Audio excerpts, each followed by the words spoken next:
Do you believe everything you think? And here's the second twist. Do you believe what other people think? You're listening to Consciousness in Me, and my name is Josefin. And I thought this episode would be about other people's thoughts. Because there is this paradox that once we start seeing through the illusion of our own mind, once we start realizing that I am not my thoughts, I am not my emotions, I'm the observing force behind it all, it's quite liberating. And at least for myself, there's been this lagging effect.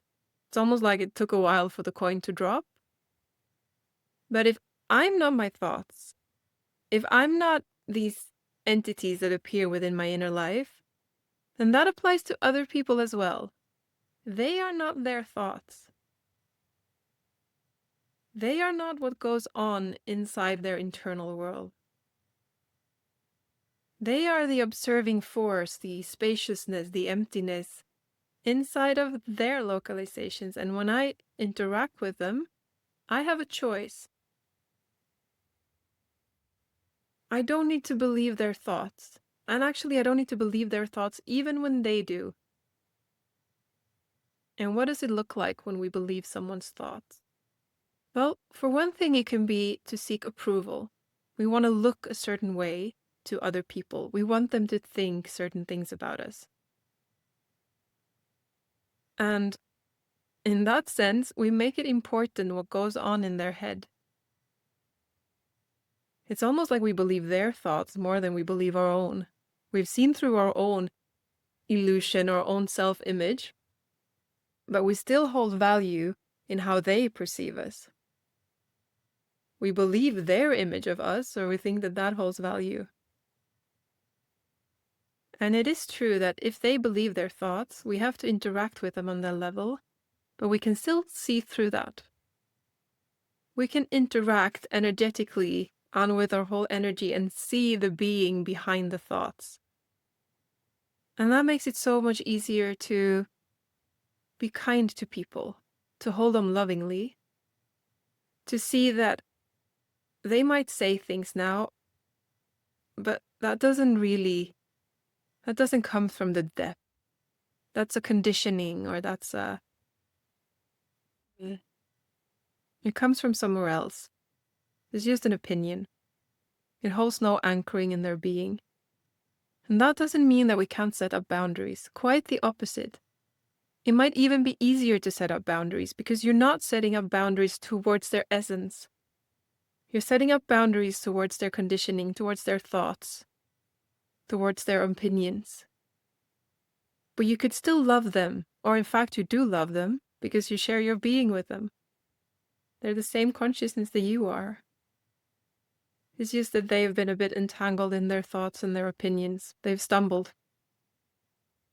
So that's what you're setting up a boundary towards, not their essence.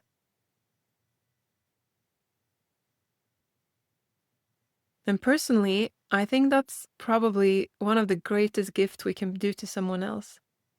Not to try to convince them, not to try to change their thoughts, but to see them in their depth for what they actually are.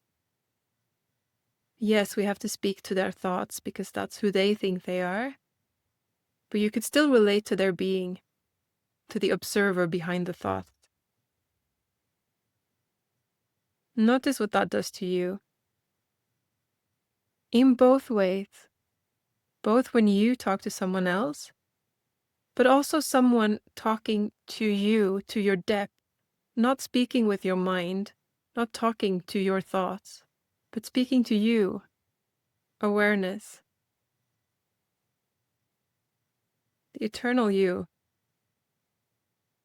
What I find is that it's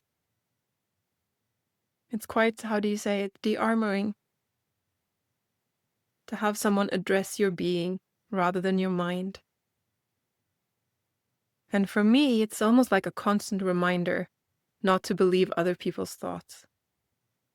Not to limit them to what they think of themselves. And it's a back and forth process. And it sneaks up on me. It's almost like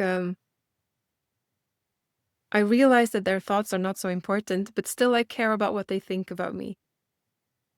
I want them to like me. I want to be seen as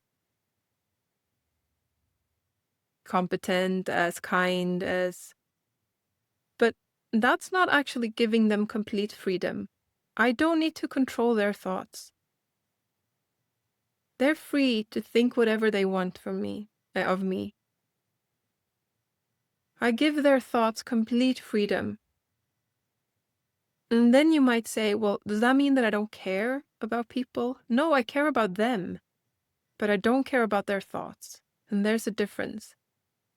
That means that I can act from my absolute truth. I can act from love, and I can act from care, and I can act from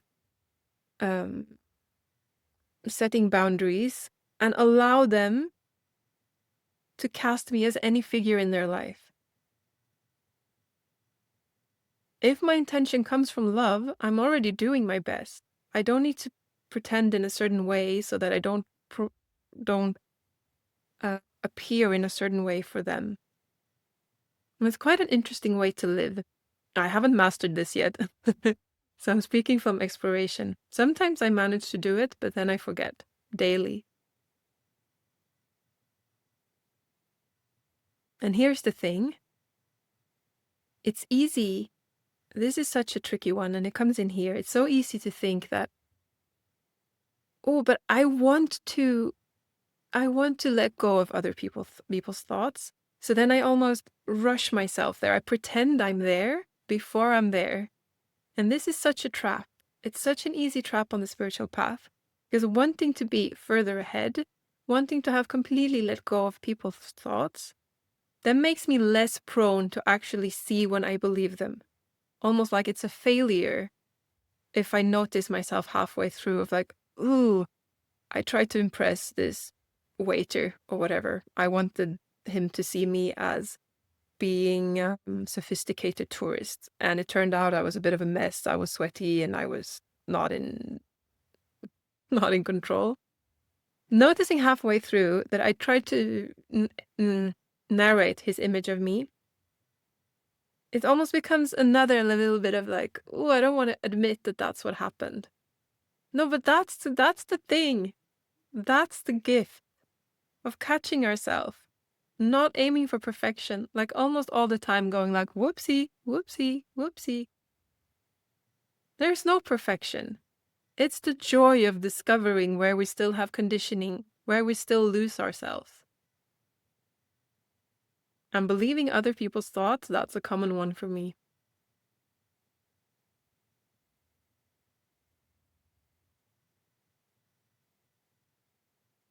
And the thing is, I also notice how much more fun it is. I don't want to meet people's perfect spiritual personas of having mastered life completely. I mean, if they have, then that's wonderful. But if there's anything that is rather a bit of like sensitive ground, you feel like you walk on eggshells because you might offend them if you call something out, that becomes boring. It loses the life force instantly. I want truth. That's where the aliveness is. And I doubt that people hang out with me because I'm flawless. I mean, they might, but they'll get disappointed. I think the joy of spending time with other people is to get to see their little quirks, to see their rough surfaces, to see when they fail and their vulnerability when they shake themselves off and go like, oh, I forgot who I was there for a while. That's endearing. That's having fun together. That's being playmates. Friends. Not holding up a facade for each other that we're perfect or that we have reached a goal.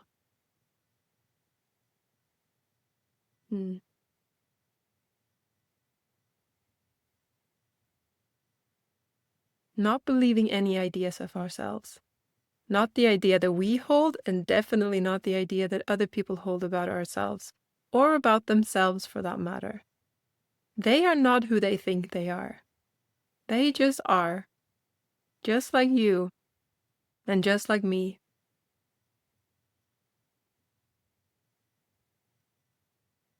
Yeah. So the dance to not believe our own thoughts, but also not believe other people's thoughts. What's your experience with this? Do you believe other people's thoughts? Please share in the comments. And thank you for joining me on this journey, and I look forward to sharing the next with you.